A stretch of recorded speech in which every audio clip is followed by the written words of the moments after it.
Have you ever stopped to think about what happens in that split second before you even form a thought? Before you can even put a sentence together? Well, today, we're going to jump into the philosophy of Martin Heidegger and uncover the hidden machinery that makes all of that possible: understanding, speaking, and just, well, existing. All right, let me kick things off with a big question. How do we really make sense of the world around us? Now, your first thought is probably something like, well, I see stuff, and then I describe it. Simple, right? But for Heidegger, that's just the tip of the iceberg. It's the final step in a process that goes way, way deeper. So here's how we're going to tackle this. We're going to start with something we all do 1,000 times a day, making a simple statement. But then we're going to work backwards. We're going to peel back the layers to see what's really holding it all up. So get this. For Heidegger, when you say something simple like, the hammer is heavy, that's not where a meaning starts. Nope. That's actually the final product, rolling off a long, hidden assembly line of sense-making that's been running in the background the whole time. And here's that assembly line. It all begins with what Heidegger calls understanding. This is your gut-level practical know-how. You just know how to use a fork without thinking about it. That's understanding. Next up is interpretation. That's when you make that know-how clear, like if you had to explain to a child how to use the fork. And only then, at the very end of this whole process, do you get a statement, an observation like, the hammer is heavy. And this leads to a really, really crucial idea.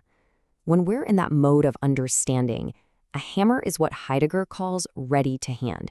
You don't even think about it as an object. It's just an extension of your arm in the act of hammering. But the moment you stop and make a statement about it, you rip it out of that context. It becomes present at hand, just an object for study, a thing with properties like wood and metal, totally disconnected from what it's for. But understanding is only one side of the coin. Running right alongside it is this other massive concept, discourse. And I promise you, it's probably not what you're thinking.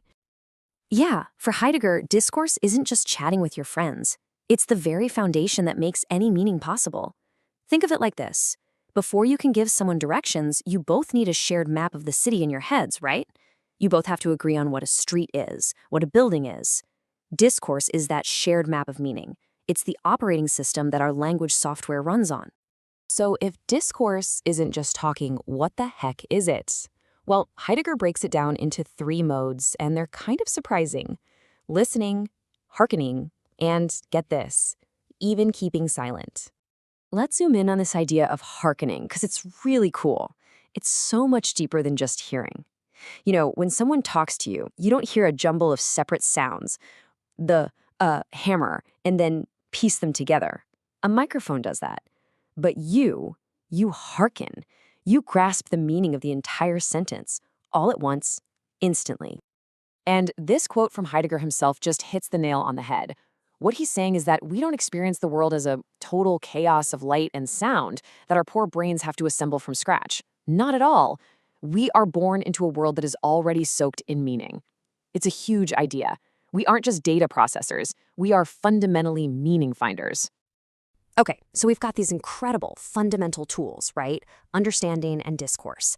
But, and this is a big but, Heidegger argues that in our messy day-to-day lives, these powerful abilities get twisted and distorted. And this is where his philosophy becomes less of an abstract theory and more of a sharp critique of modern life. He says that our default setting is what he calls entanglement. We're just caught up in the world of the they. And you know the they. It's that anonymous crowd, public opinion, what people are saying, what one is supposed to think or do. For Heidegger, this is our factory setting, just kind of an inauthentic, go-with-the-flow existence. And this entanglement, he says, is woven from 3 main strands. First, there's idle talk. Think gossip, headlines you share without reading the article, all that surface-level chatter. Then you have curiosity. And this isn't a healthy, scientific curiosity. It's that restless, distracted scrolling, just looking for the next new thing to see, not to understand.